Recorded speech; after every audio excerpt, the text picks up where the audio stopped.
Hello, everybody. Welcome to Business Time Live podcast with Mags Boland Murphy of Boffin Consultancy.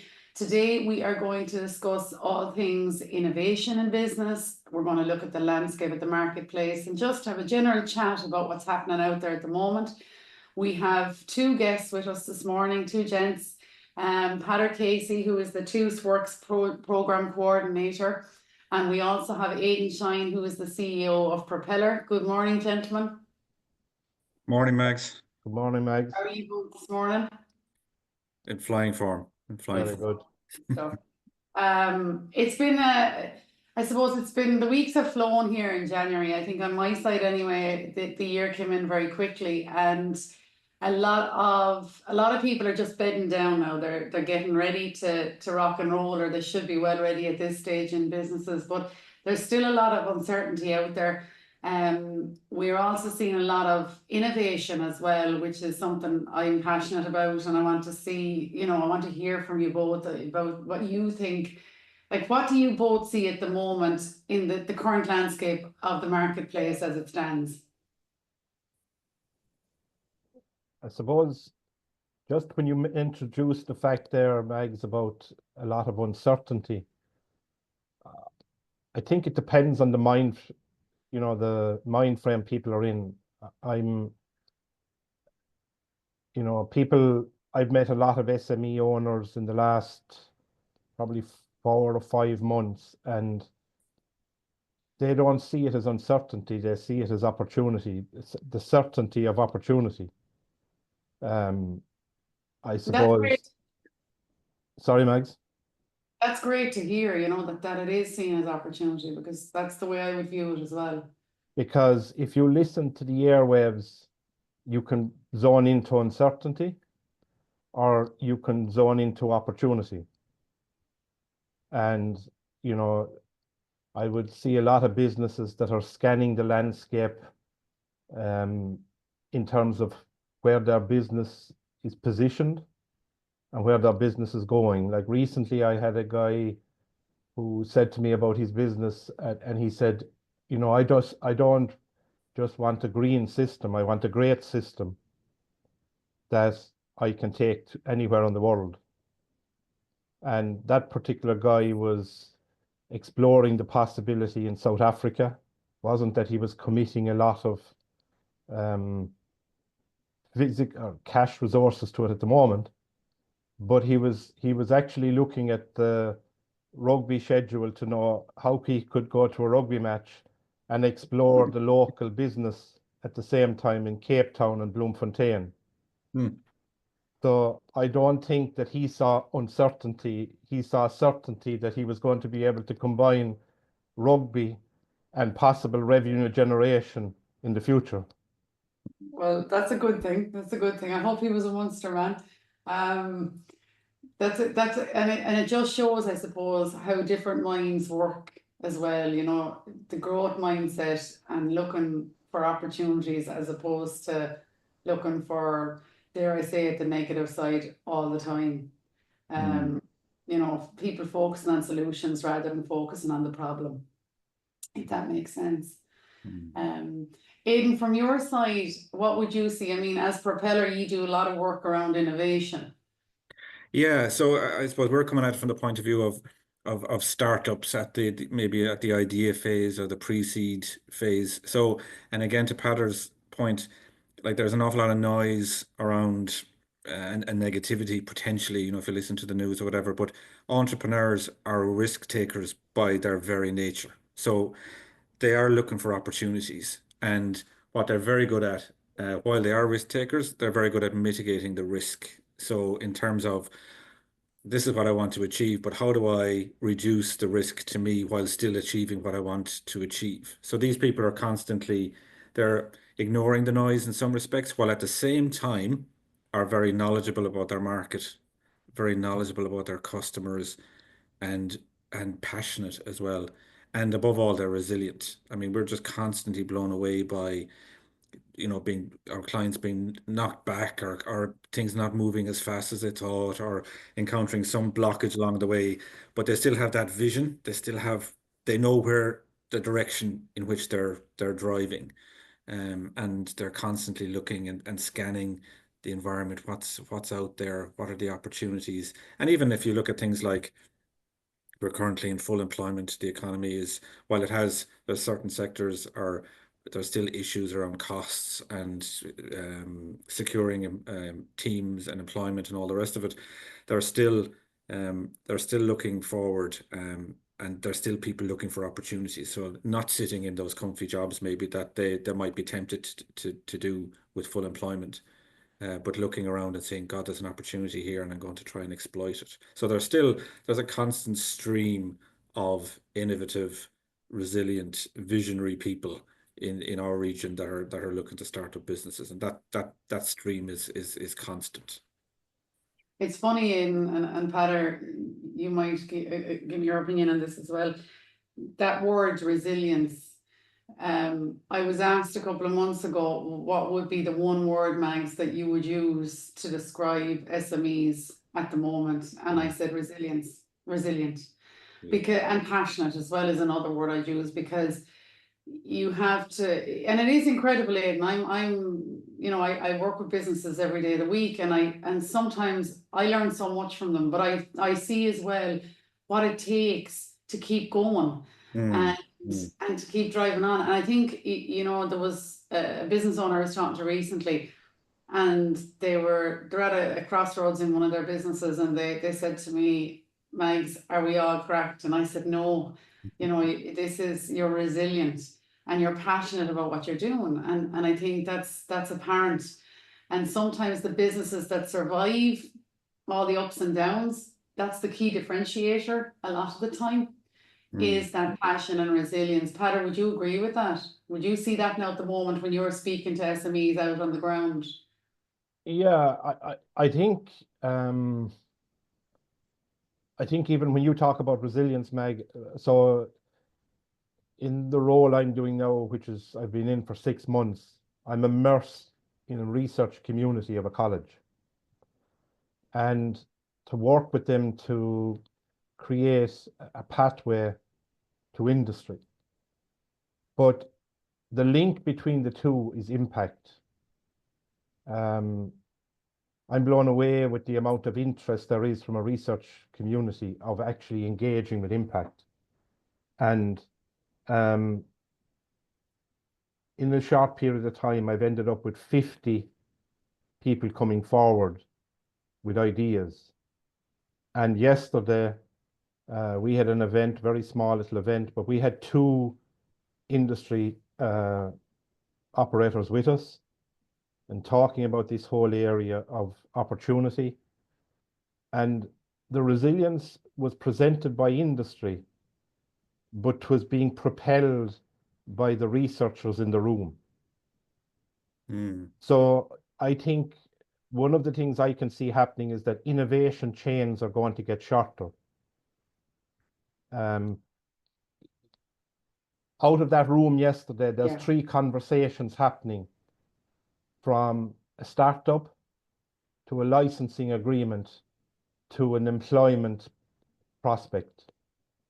But all impact is the hook that's connecting the pieces. And I think that's what the resilience is like. We've seen, you often hear necessity as the best source of invention. I don't agree with that. I think it's the only source of invention. Because the industry that were in the room yesterday, the only blockage between them and extra business was resources, i.e. human resources, that was resilient and willing to take that risk. And the discussion wasn't so much about the risk that was being taken, it was about the risk that was being eliminated. And, when you get to a point in time, like with a lot of decisions, I find it very effective. If you start with a blank piece of paper and you're talking about something, and I think you alluded to this in your comment there, Mags, with the discussion you had with industry, that at the end of a discussion then, if you turn the page around with a blank page and you say, well, if we don't do what we were talking about, what will we do? So there's always something. And what was also very interesting about 3 months ago, I happened to attend an American Ireland Chamber of Commerce event that was held in one of the large multinationals in Limerick that has invested about 700 or 800 million in their infrastructure in the last 5 years in Limerick. And they were asked a discussion about how do they get talent and retain it. It was interesting, the answer. The answer was that the people that they're getting in from colleges now are asking the questions, can you explain to me what is the impact of the project that I'll be working on? So this company presented this on the basis that, you know, the terms and conditions of employment is a given. All that stuff is a given. It's now to do with impact. And I think while that was presented from a large multinational, obviously with a lot of resources, I think SMEs and businesses of that size can have the same effect in attracting employees by focusing on the impact that they're focused on. Again, yesterday, one of the companies was focused on medical devices, and they were talking about what inspired them in their business. And they said, well, the thought of the patient that benefits from the product that they're making.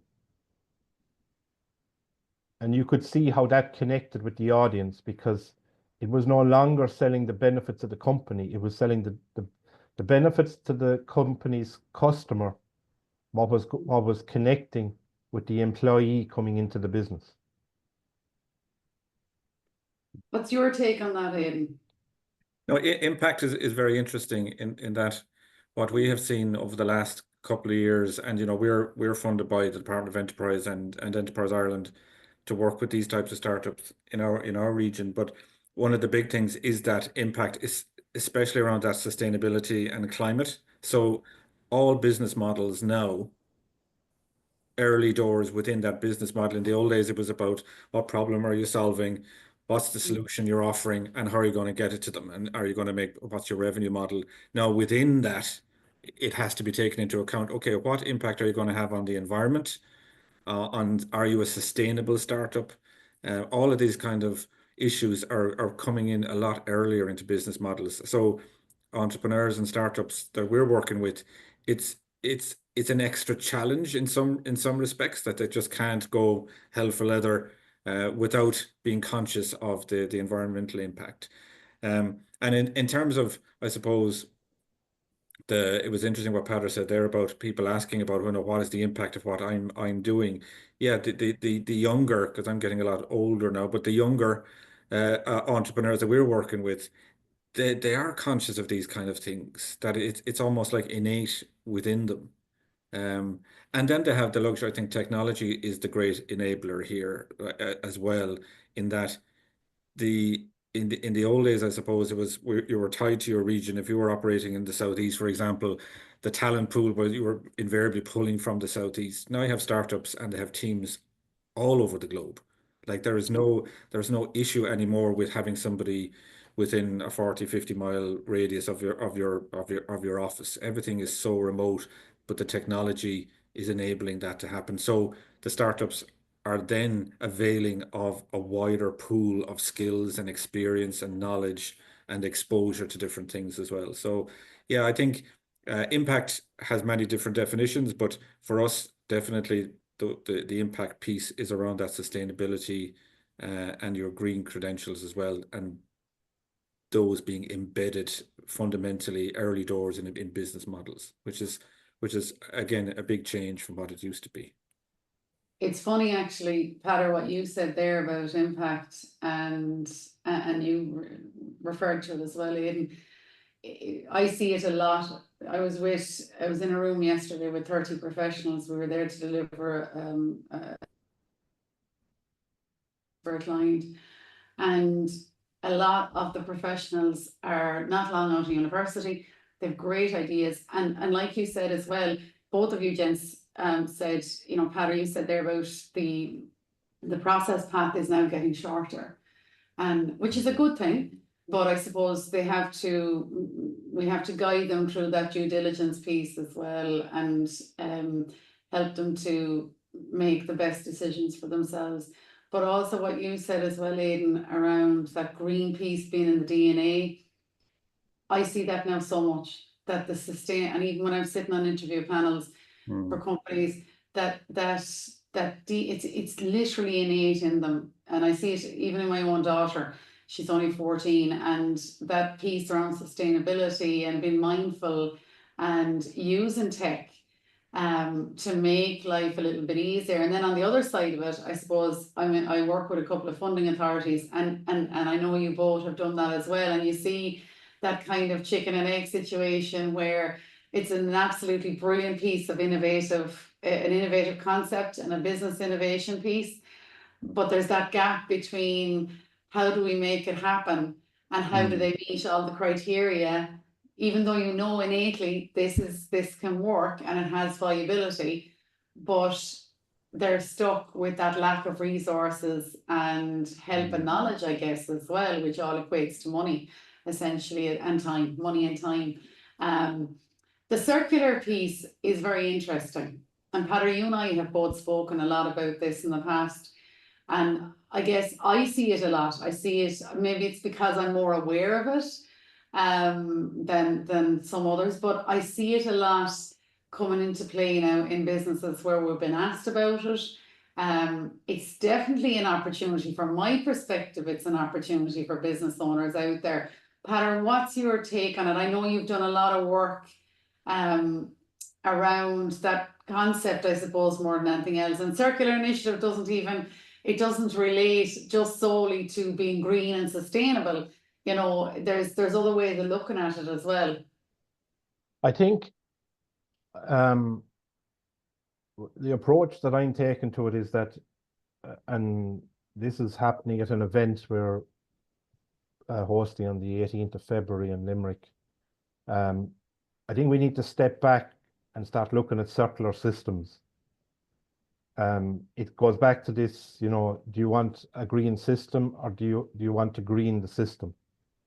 And what was becoming very obvious to me that, you know, if you talk about agriculture, you talk about regenerative farming, that's a circular system. You talk about polymers, they talk about reusable plastics, obviously that's a circular system. You now start to see it's no longer being talked about, it's a real issue now, the reuse of wind turbines. So as part of the day and impact, we are going to host, we will have a session where we have some people from researchers who are coming from different industries, but to stimulate that discussion around circular systems, irrespective of what industry you're coming from. And that discussion, I believe, will identify the gaps in the system and open the opportunities for young researchers who either to shape their research or take the step of jumping in and becoming a startup, spin out. And what we're trying to make sure is, you know, I think money, yes, is really important, but money at the right time. There's a lot that you can do with very limited resources. And it's amazing when you start focusing on the stuff that's really of pain to industry. I spoke to one of our researchers recently who's working on a project based around hydrogen storage. He happened to mention to me that he was having a meeting with one of the main multinationals in the aerospace industry. And I said, how did you connect with them? How did you find them? Oh, no, he said, they reached out to me on LinkedIn and they wanted to meet me. So there hasn't been a cent invested in this yet. Okay, he has now got some funding relatively recently. And relatively speaking, it's a small amount of funding, but it's still in the hundreds of thousands. But it just highlighted to me that it's worth the time to sit back, whether you're an SME, whether you're a startup, or whether you're that sole individual that's following a passion, either through research or whatever. Sit back and have a look at what's happening on the horizon and see, can you connect and start to understand what are the mega trends. And it's interesting what you just said about that, you know, younger people innately know what to do. They do. I mean, the system that I'm trying to develop is get out of their way and give them small bite-sized opportunities that they can make mistakes with. Because that's the only way I've learned. I wasn't inspired with this information. It's the sum total of the mistakes that I've made to date. Mm. And I don't think it'll ever be any different. Yeah, I can totally identify with that. I think it's the best way, and you know, I might be corrected for this, but I think it's the only way and the best way that we can really learn ourselves, is by making the mistakes and then learning the lesson, as the man says. That's not, I don't think that sounds very old fashioned, but I don't think that's going to change. I think we have a lot to learn as well from, we don't know everything. I think we have a lot to learn from these, you know, geez, I'm not ancient either, but from these graduates and younger generation that are coming up behind us. Mm. We've a lot of knowledge there that can be imparted to us as well. I think Max, one of the issues I suppose with the younger generation is that they're so fast and so agile, and they want to get from A to Z as quickly as possible. And sometimes you do, like in our advisory capacity with them, it's not so much reining them in, but kind of every so often reminding them that the fundamentals of a startup have remained pretty much the same. It's all about the customer, it's knowledge of your market, it's how are you going to sell it to them, are you solving a pertinent problem? And it's that's where we kind of fit in. And to Padra's point, we do as much as possible not to stop them Mm. in their way and as they're driving forward, but sometimes in their desire, I suppose, to get as fast as possible to that point where they want to be, that sometimes they're in a hurry not to do the fundamental. Like doing a startup is damn hard work. Yeah. There's a lot of effort. There's a lot of steps along the way. It's not linear. It's back and forth and up and down. It's a real, 3D environment. So yeah, it's just kind of reminding them every now and again that yeah, the core fundamentals are the same. A business without a customer or without solving a pertinent problem is not a business, no matter what you do. And on the other side, then just picking up on the research thing, I mean, we're seeing lots of amazing research coming out of third level institutes and colleges, but a lot fall by the way because of one missing key ingredient that we see is consistently there, and that's lack of a commercial driver. So we have seen cases of entrepreneurs going into these institutions saying, okay, what's hot in here at the moment, looking for particular projects. They might be on a commercialization fund or something from Enterprise Ireland, and they've taken those companies and spun them out and made them commercial. Without that individual, they might have maybe sat in the institute. So it's like one of the things we're trying to do is build that network of people who've been there, done that, have that commercial drive, because the amount and the quality and the innovation of the research inside these institutes is absolutely mind-blowing. Now, some of it doesn't need to be commercialized. That's kind of that, I don't know what the technical term, that humanity needs a certain level of research to be done and it feeds into previous research. But definitely on the commercialization side, the big ingredient is that individual who has the nous and the wherewithal to drag it into that commercial sphere, I think. Completely agree with you, Aidan. Completely agree with you, and I'm sure, Peadar, you've seen it as well.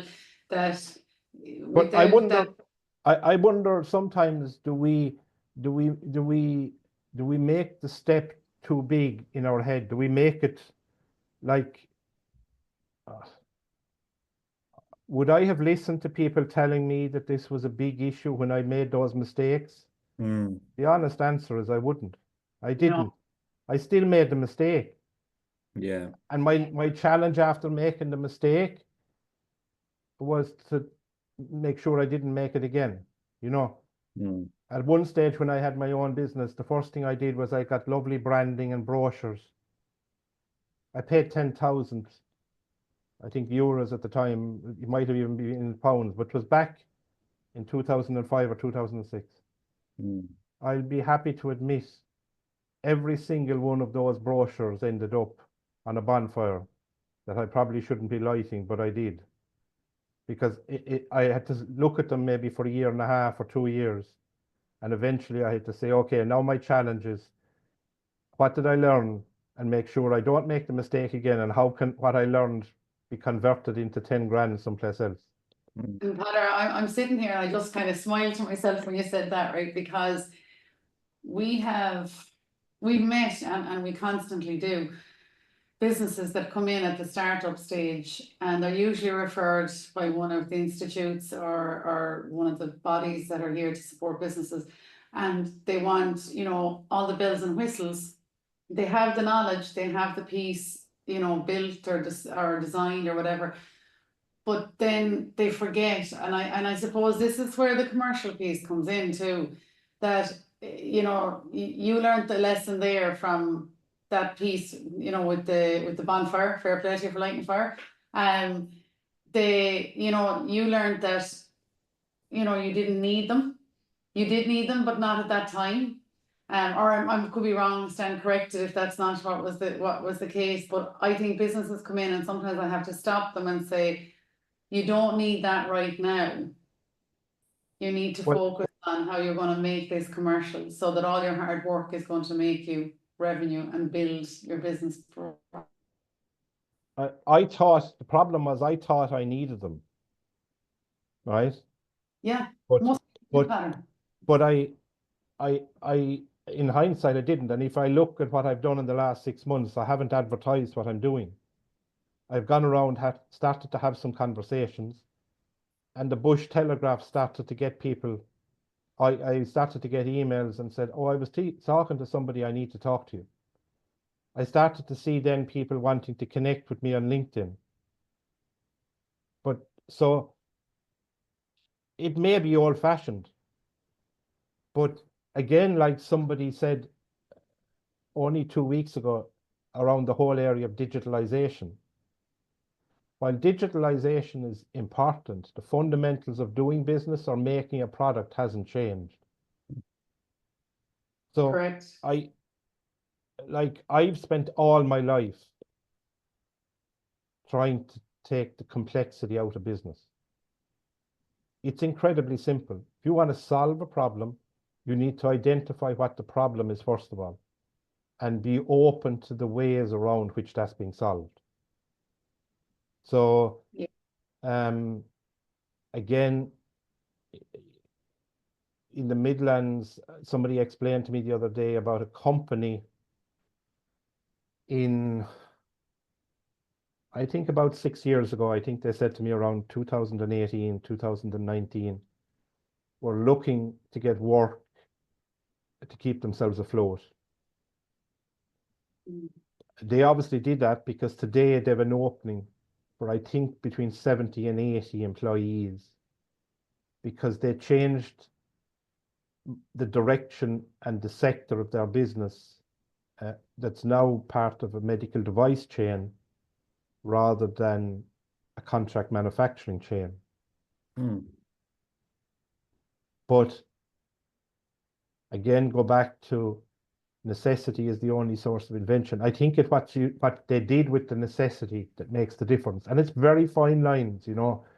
We'll all hear about the ones that did work, and there's a lot more that didn't. And I think honesty, you know, again, at an event recently, one of the researchers, and I didn't know this, I had met him 2 or 3 times before, but I didn't know his story until he stood up to talk about it. He had failed his Leaving Cert twice. He had gone to college. He failed first year. He repeated it. And he went back and he did a PLC course. He found his way onto a certificate. And in some place between the certificate and the degree, because he's now a PhD, he's now a doctor, and he's been very successful with inventions. But when you look at his story, his resilience that he built up is what paid off when he came to looking at commercialization of products. The problem he has now is he has so many projects. He's supervising, I think, someplace between 3 and 5 PhD students. He has 2 key industry projects, and he has another 2 in the wings that want him to get engaged with. And I only realized even afterwards when I talked to him, he never set out to publish a paper. But one of the interesting things he said was, I don't know, was it in the certificate program or his degree part of it? He met a tutor that he said was the first time somebody took an interest in his education and understanding what he wanted to do. And obviously it clicked something. And, you know, I don't know, what did they talk? Is it one of the golfers said, you know, the more you practice, the luckier you get. There was something in him, and I'll have more and more conversations, but there was something in him that stayed going, you know, not getting your leaving cert, failing first year. He obviously had a belief that he would find something that clicked, and when it did, by God, it did click, you know.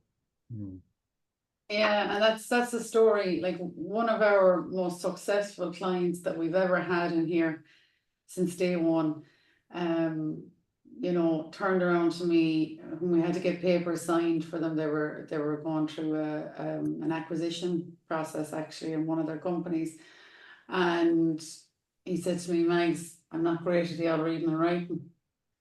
And I said to him, well, you're good at something. You know, and he told me his own story, which I didn't know at the time. And he's worked, you know, he's built up a huge suite of a portfolio of businesses that he's been very successful in. He's a very modest individual, but he told me that he had to keep going even though he went through failed school, wasn't eligible for college and all those things. And there's a lot of those out there. There's a lot of people out there because we're all built differently, you know. And it's something I suppose I learned as a girl in my own house at home, that Daddy would have said to me, Mags, never judge a book by its cover, and everyone learns in a different way, you know, and how true that is, you know. But just moving on from that for a minute, actually, Aidan, just before we go on that, now what Peadar said there is really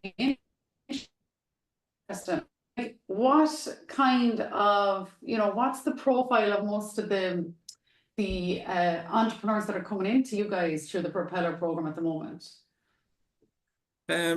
It's a very diverse group of people. You have people in their 20s out of college who have an idea, and you have professional people who've had 20 years of a career under them, and they've been in an industry, and they've seen gaps in that particular industry, and they said, well, why fill that gap for my employer when I can start my own business? It's really, really diverse. There's no one kind of profile that I could give you that would fit that bill. It's cross-sectoral. It's SaaS. It's food. It's AI. It's there's a whole plethora of stuff.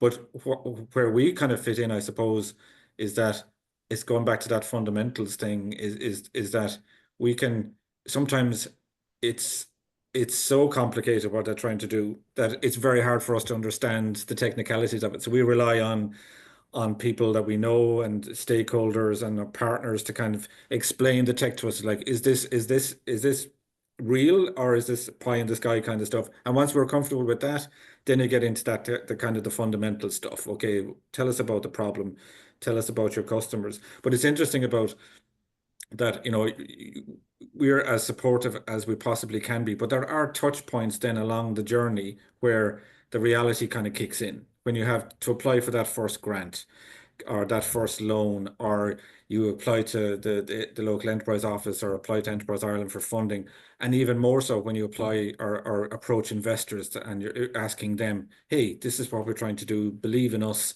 come along the journey.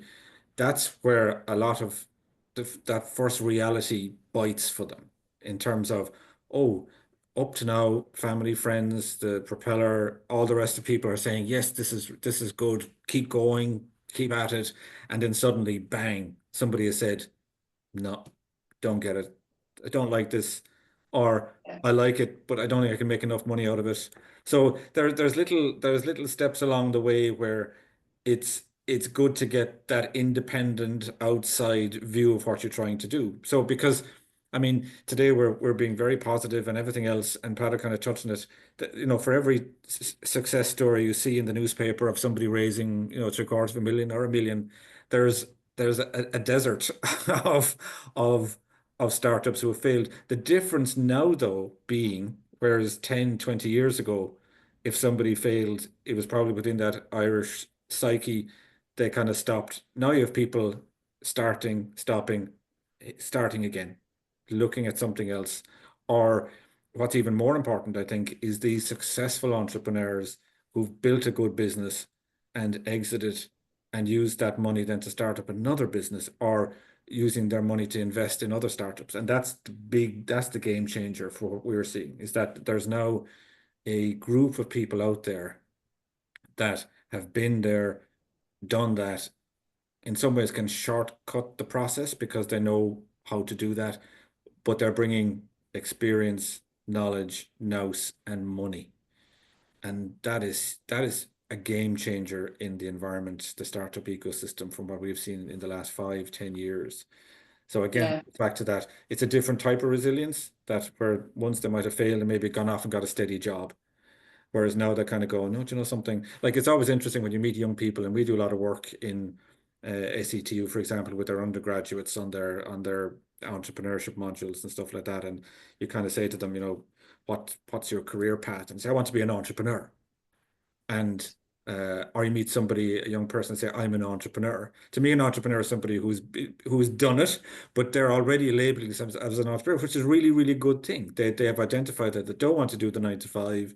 They don't want to be tethered to a big organization, that they want to do something for themselves. So it's again, it's about guiding them through the process. But as I said, there are certain independent outside judgments that will pop up along the way. And unfortunately, you can't argue with them a lot of the time. If you need 500,000 to progress and you can't get that 500,000, then that's a big problem. It's a massive problem. Would you agree, Aidan, that there's no shortage of money? The shortage is meaningful businesses to invest in. Yeah. We always say the good projects will always attract the money. That's been a fundamental, no matter what way the economy has been. Okay, there's been, the Celtic Tiger and all the rest of it in the early 2010s maybe. But yeah, there's lots of money out there. Now there's periods of uncertainty, but it just changes the makeup maybe, and the risk profile. Whereas, a few years ago, some pre-revenue companies were getting funding. They're finding it more difficult, and then they have to kind of stress the team strength and all the rest of it. But yeah, short answer to that question is, yeah, there is money out there. There's and like even Enterprise Ireland have that PSSF fund, the pre-seed start fund, that 100K convertible loan note. That's been a really positive development in the system as well. That companies can access 100 grand of funding pretty early in their journey. So yeah, the good guys will always get funding. The money is there, notwithstanding that it might take them a bit longer to get it than it might have done 5 years ago. The due diligence process might be a little bit more onerous, but as long as everything stacks, then yeah, the money will flow. To what extent have you seen industry, either SMEs or multinationals, willing to invest in startups that are providing solutions to some of the problems that they have, that they want to have access to it, but they don't want to be in the business? Yeah, no, the extent it's still limited enough, but there are plenty of cases of startups developing something in conjunction with a corporate, because as you said, the corporate wants this solution. They've identified a particular problem, and then they can say this agile startup can achieve this solution for us, and they might give them kind of research capacity, or in some cases some funding to do it. The big thing, I suppose, is one of the things we're trying to do constantly, and it is a big issue, I suppose, is getting access into those corporates, even to get a startup their first customer or a pilot, or to get them exposure to somebody who might be a customer down the line. And it's a kind of a two-way stream. I suppose the corporates are so busy they probably don't realize. Like some of them are very proactive, like even Ryanair. Ryanair have a division. They're constantly looking for startups to come to them with solutions that are relevant to Ryanair, for example. So there's good case studies out there of corporates that are actively engaging with that startup. And you have Apple globally buying up young startups because they develop something that they can bring in-house and stuff like that. But in our region, yeah, we'd like to see a bit more of that, I suppose, and it's just trying to tap into it. A lot of corporates get nervous when they see the likes of us turning up at their door. They're trying to say, or we're trying to encourage some of their key management to leave and to set up a startup themselves. So we have to kind of tread carefully there, you know. Yeah, and one of the other things as well, and I know both of you are aware of this is, and we've spoken about it before, is with a lot of the startups here in Ireland, and thankfully it's starting to change now that, you know, people are looking internationally, they are looking at the global connection piece, and it's something I think I love doing that. I think, you know, you're not defined by your location. And there's some very, very good companies we've seen that we've worked with from startup that are now international, and they're now, you know, reaching new audiences and engaging with different, even, you know, Peadar, we were talking about this, you know, that we're in a global space now, and that you can make connections overseas, and there are actually tools there that are available to you to help you do that, and resources to help you do that. Like it's one instance there was, we had a really, really good client. They have developed this piece of tech. They're a Waterford entity actually, from your neck of the woods, and they're now being approached by, you know, some of the big fashion retail brands. They're being engaged with, and they've been, you know, their piece of kit is being used on an international footing. So it just shows that, you know, when you take the steps to make the right connections, like you said there, Peadar, about the gentleman that stood up in the room and told his story, you know, you're dealing with people, and unless you reach out and talk to them, you're not going to make that connection. Peadar, do you see a lot of that, you know, that for coming from the research as well? I suppose you've worked a lot with different people in different locations. Do you see that as something that's completely the way forward and is easier to happen than people realize? Yeah, absolutely. I mean, it's hard to imagine that before COVID and lockdown, I only ever had once been on an online meeting. Okay, so we have to remember the technology to do all these online discussions like this podcast existed already. It's been enhanced, right? The only time before COVID that I was on that meeting was with a lady from a university in Finland, and it was part of trying to plan a European project. That project was planned and it was successful. But that project has set the seeds of more projects. It has set the seeds of discussions that I had with a university in South Africa that I subsequently visited, that I can now feed the information back to either researchers or an SME of what that landscape looks like, that subsequently has connected us to a university in Argentina. So I think there's a huge opportunities for SMEs to use the connectedness of academic and research institutes to be a pathway. It's like a knowledge port, right? They'll get you some knowledge of that location. So that same lady in Finland I had on a call 2 weeks ago to have a brief discussion with an engineering company that has an interest in connecting with an engineering company in Finland. And just that local contact, she's now going to say, yeah, okay, I'm going to set it up. And can you come back to me with more information? So yes, we need to use all the technology that's available to go back to the simple basics of how you trade. It's connections, it's conversations, it's honesty, not stupidity, being honest about what you have as an idea. And what I found is that when you're honest, people will engage with you. And if you tell them, I'm just exploring the possibility, let's have a conversation, let's have a cup of coffee. It starts with a Zoom call. It can then be a visit. And who knows what it'll be after that. And that we have to, I suppose, listening, and even from my own experience, there is a huge difference when you engage with that SME sense of adventure, pioneering aspects, or you're dealing with a very large multinational that has a lot of processes. And you have to be able to decide which one is most appropriate for you. But no matter, whatever country I visited, whatever conversations, the challenges, especially if you're dealing from a regional perspective versus like a region, the Midwest of Ireland has the same challenges as the Midwest of Finland. They're a different set of challenges than what you have with the capital cities. And that's where I think internationalization and an SME in Ireland or Finland or Italy or Portugal, they have the same challenges.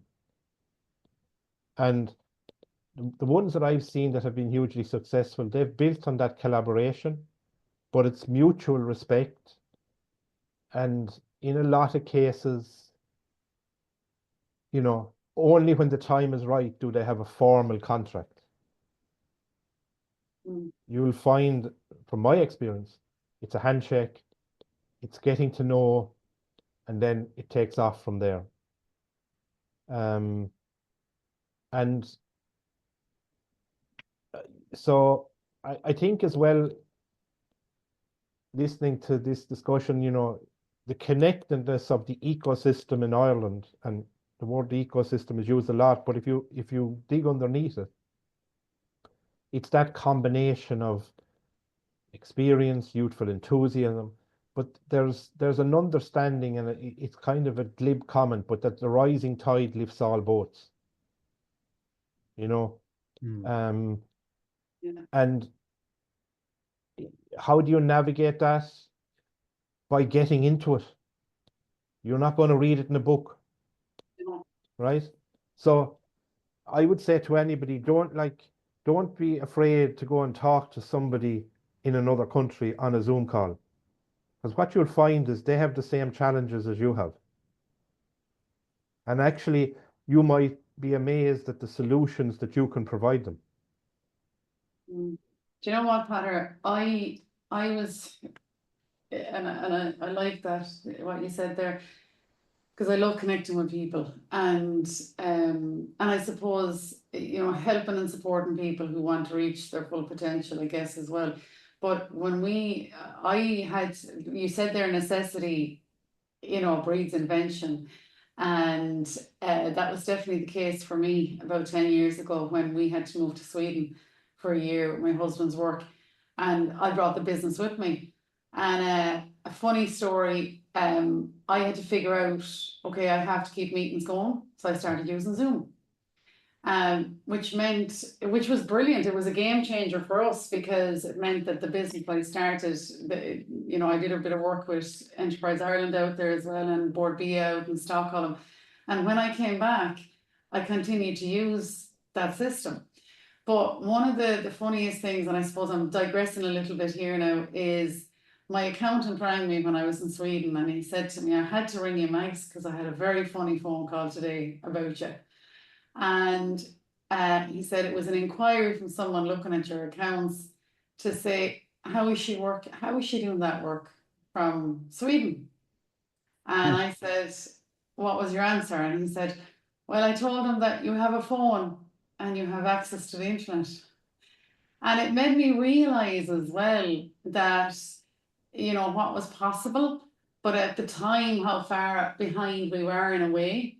And while COVID was a terrible, terrible time, and health-wise and you know, personally and professionally, was a very challenging time for everyone, and I would not like to go through that again. It did persuade us into a little bit of progress in some respects. And that whole connectivity piece, which is something I'm passionate about, that, you know, you're only getting on a call with another human and they're not dissimilar to you. They might be sitting on the other side of the world, but you don't know what will come out of that. And I've seen so much good, positive connections come out of people doing just that, as you said, getting into the boat, Peadar, and just doing it and giving it a shot. Aidan, are you seeing, you know, a lot of internationalization on your side in Propelor? Yeah, and I suppose part of our remit and why we exist, I suppose, the cohort of people that we deal with, the business model has to be kind of global from the get-go. So the problem has to be big enough that they're almost using Ireland as Yeah. a test market. So then we're trying to develop that route to market plan for other geographical jurisdictions or other geographical markets or whatever. So yeah, I think the way we're kind of operating with our clients is that yes, they have to had identified a problem that is global by nature, that you can identify customers that exist beyond Ireland, and that's the big challenge. I mean, the technology enables them maybe to get those introductions, but a lot of time you have to get on the plane as well and shake their hands and look them in the eye and all the rest of it. So that's hugely important. And we always say to clients or when we're doing workshops that the technology, it has to be the enabler, but doing business is still a people business. There has to be trust. There has to be an acknowledgement of what you're trying to do. So it's wonderful to see that when that kind of lights in their eyes and say, God, it is, yeah, going back to what we're talking about earlier, but the fundamentals are the same. It's still about people and trust and convincing people that what you're trying to do is good and that you're solving a problem, and that you can solve a problem for them or whatever. So yeah, it's everything by now, like it is that cliche, the world is a small place. Now, with things that are going on currently in the States and stuff, is it getting a little bit smaller for some people? That's the jury's out, and I will have to wait and see what happens between the rhetoric and the actual actions or whatever. But definitely for entrepreneurs, and again, when we see again, when we're talking about entrepreneurs, you're talking about a hugely diverse people. I mean, like my brother ran a very successful business for years and was a plumber, and his target market was 30 miles around Listowel in County Kerry. That was his marketplace. Then there's others who operate in a particular town, depending on what business they have. Others operate regionally or nationally, and then there's others internationally. So they're all different. There's support, varying levels of support for all of these types of entrepreneurs. But the structure are in place to provide that kind of support as well. So yeah, I suppose the danger is when you're talking about an entrepreneur, there's many different types as well. But again, they all encounter the basic problems about, they still must meet their customers' needs. They'll have obstacles, they need money, they need, all of these kind of things are in common, but others have a different set of obstacles as well in terms of if you're going international. Like we use the line internally here that, great startups don't fund themselves. So Sure. a lot of our clients will need that external investment if they're going to grow beyond Ireland. But as I said, it's different types of entrepreneurs as well, and they're all different, but they're all the same as well.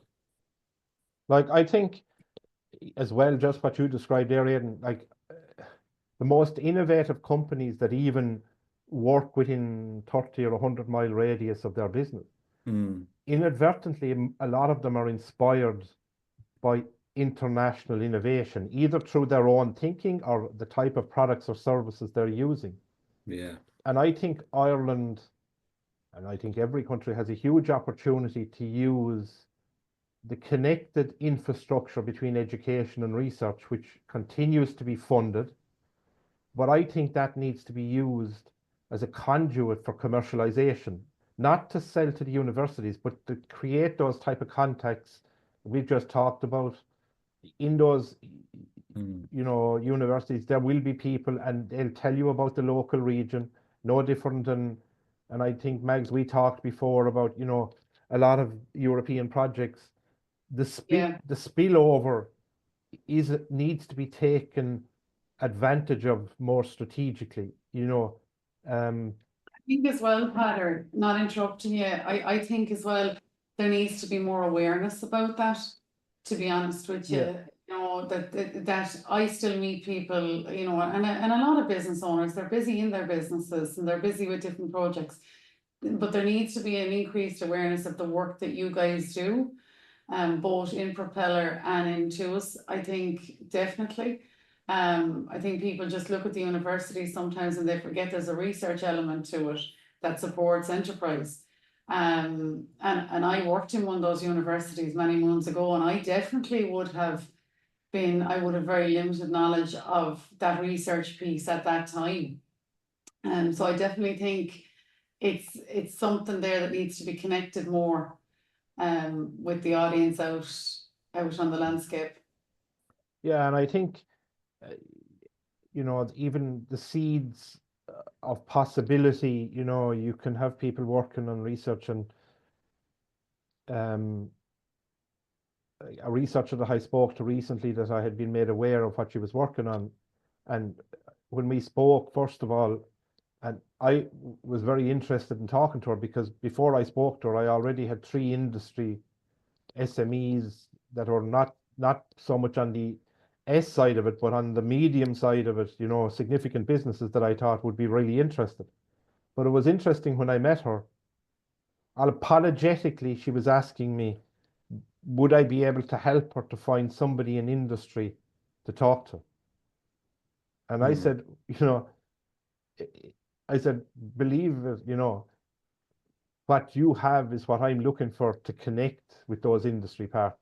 So you have, we need to, like, it's a often used term, we need to break down the silos. Yeah, correct and right. I agree with you. And that goes back to this idea of impact. When we start to have small discussions about the diverse interest that's there to solve problems. That's and take them as small issues. If we look at the big ones, they become overwhelming. But any big business started very small. Absolutely. Any big solution is going to start very small. It's just the nature of it.